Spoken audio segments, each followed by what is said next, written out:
We're going to be reading Alice in Wonderland by Lewis Carroll. Sorry, Alice's Adventure in Wonderland. Chapter 1, Down the Rabbit Hole. Alice was beginning to get very tired of sitting by her sister on the bank and of having nothing to do.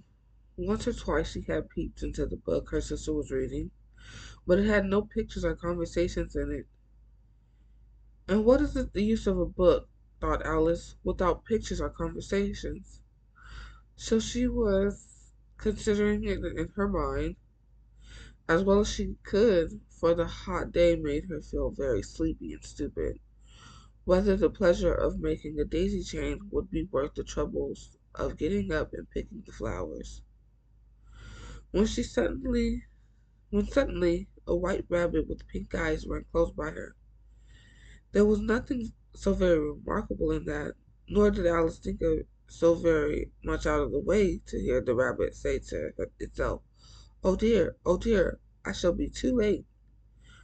When she thought of it afterwards, it occurred to her that she ought to have wondered at this. But at the time, it all seemed quite natural. But when the rabbit actually took a watch out of its waistcoat pocket and looked at it, and then hurried on, Alice started to her feet, for it flashed across her mind that she had never before seen a rabbit with either a waistcoat pocket or a watch to take out of it. And burning with curiosity, she ran across the field after it, and it was just in time to see it pop down a large rabbit hole under the hedge. In another moment down went Alice after it, never never once considering how in the world she was to get out.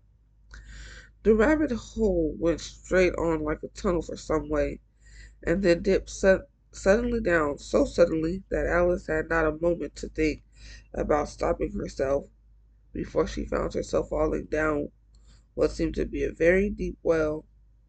Either the well was very deep, or she fell very slowly, and had plenty of time to see, and had plenty of time as she went down to look about her, and had plenty of time to look about her,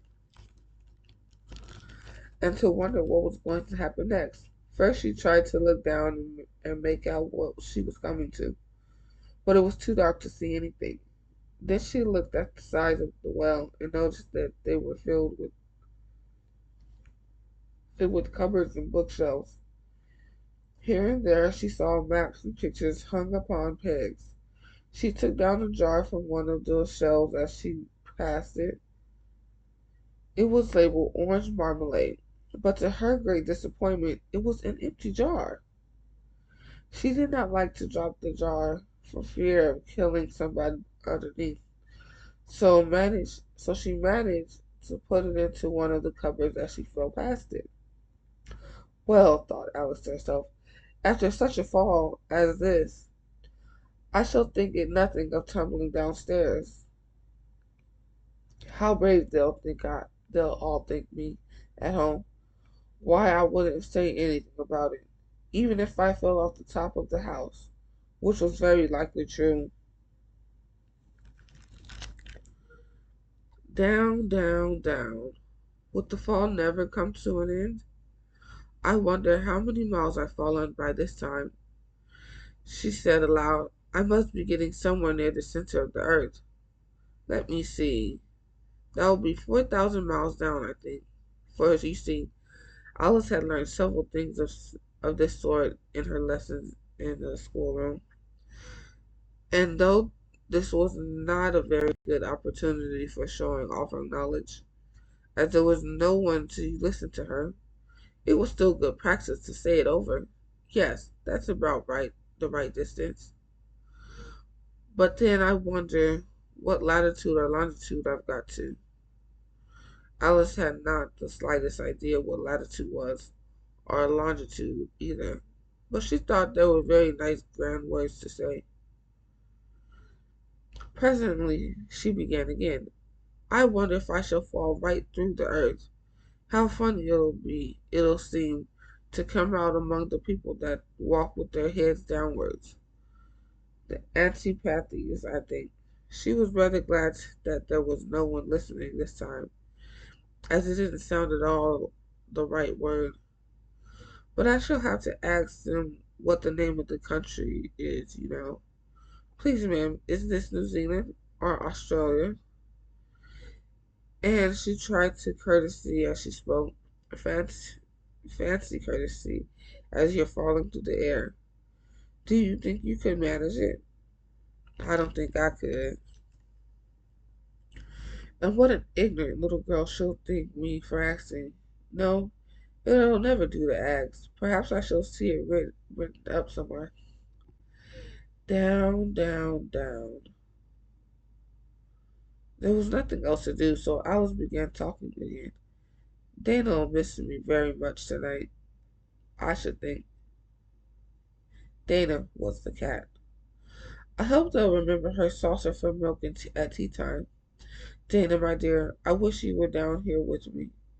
There were no mice in the air, I'm afraid, but you might catch a bat, and that's very like a mouse. But do cats eat rats? They do. I wonder. And here Alice began to get rather sleepy, and went on saying to herself, in a dreamy sort of voice, do cats eat rats? Do cats eat rats? And sometimes, do bats eat cats? For you see, she couldn't answer either question. It didn't much matter which way she put it. She felt that she was dozing off and had just begun to dream that she was walking hand in hand with Dana and was saying to her very earnestly, now, Dana, tell me the truth. Did you ever eat a bat? And when suddenly, thump, thump, down she came upon the heap of sticks and dry leaves, and the fall was over.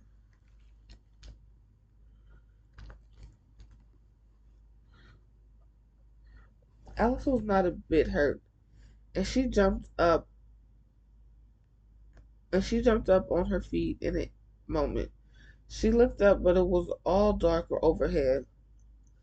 Before her was another long passage, and the white rabbit excuse me. It's 4 o'clock right now.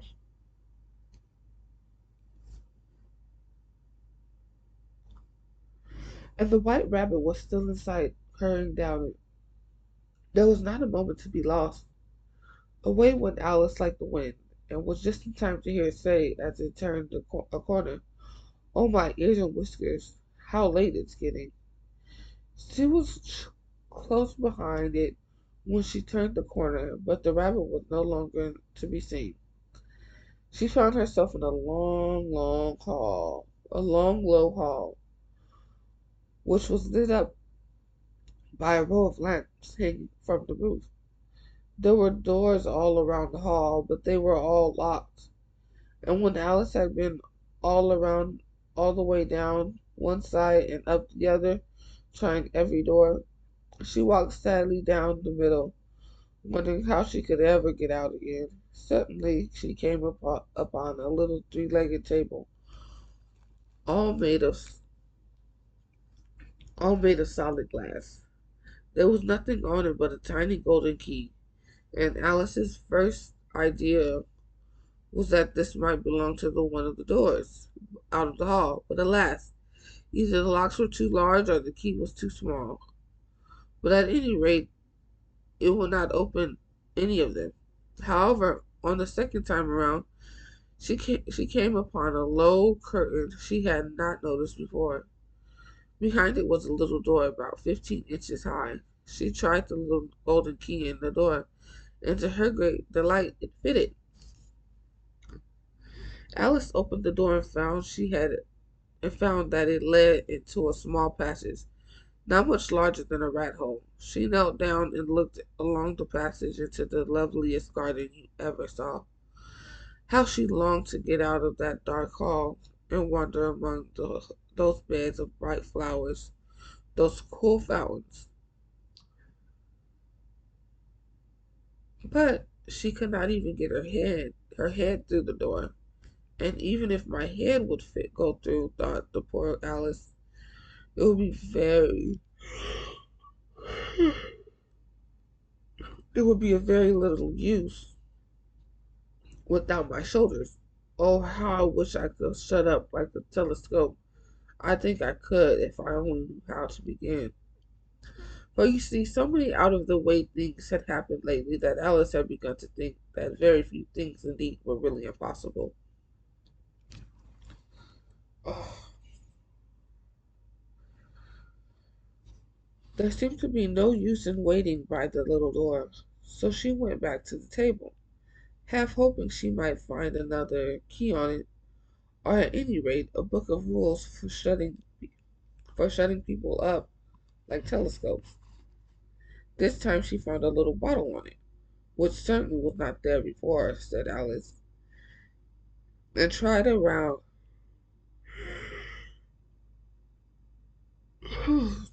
and tied around the neck of the bottle was a paper label with the words "Drink Me" beautifully printed on it in the large letters.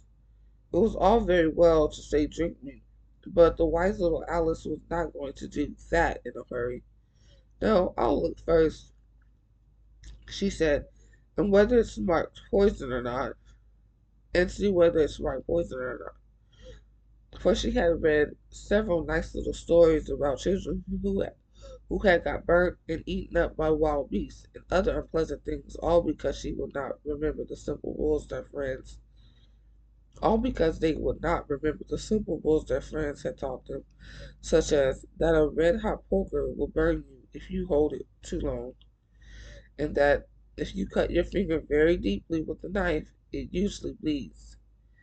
And she had never forgotten that if you drink much from a bottle marked poison, it is almost certain to disagree with you sooner or later.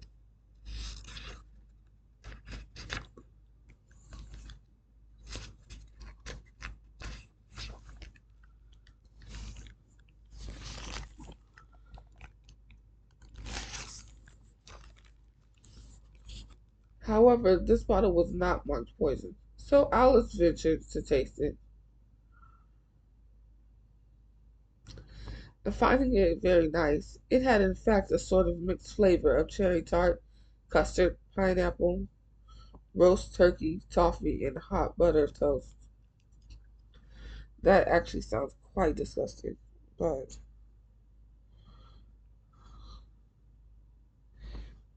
she very soon finished it off. Oh my goodness. What a curious feeling, said Alice. I must be shutting up like a telescope. And so it was indeed. She was now only 10 inches high,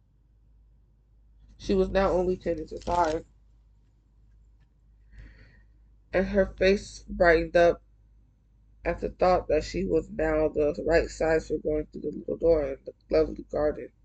First, however, she waited a few minutes to see if she was going to shrink any further. She felt a little nervous. Ooh.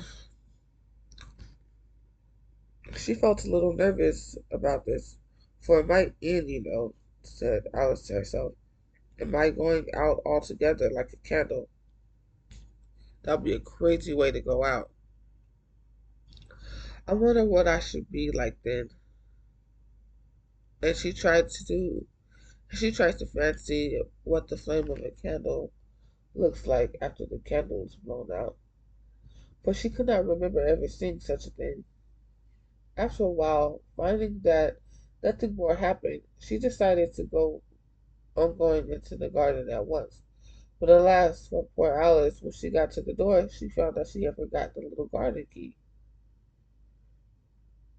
And when she went back to the table for it, she found she could not possibly reach it. She could see it quite plainly through the glass, and she tried her best to climb up one leg of the table, but it was too slippery, and when she had tired herself out with crying, the poor little thing sat down and cried.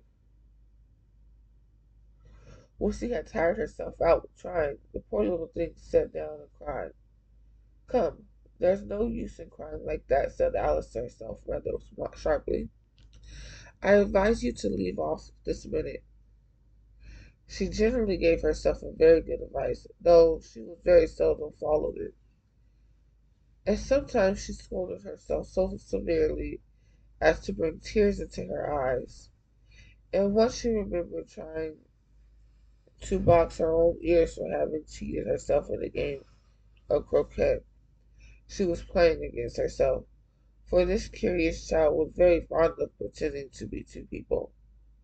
But it's no use now, thought poor Alice, to pretend to be two people. Why, there's hardly enough of me left to make one respectable person. Soon her eyes fell on the little glass bottle that was lying under the table. She opened it. I fell on the box that was lying under the little table. She opened it and found it was a very small cake, which the words "Eat me" were beautifully marked in the currants. Well, I'll eat it, said Alice, and if it makes me grow larger, I can reach the key. And if it makes me grow smaller, I can creep under the door. So either way, I'll get into the garden, and I don't care which happens. Very dangerous. Very dangerous.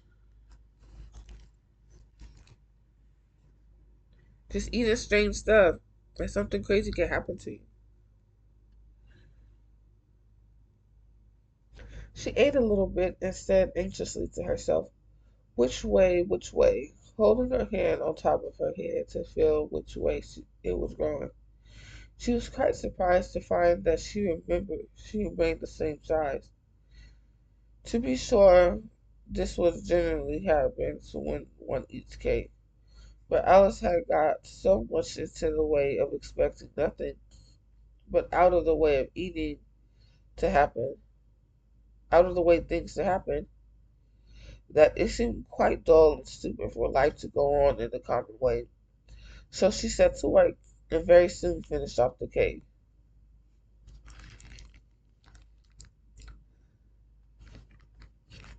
All right, well,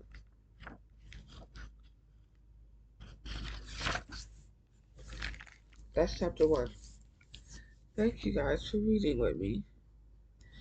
If you want to get this book, you can get it at your library or you can buy it in the link down below.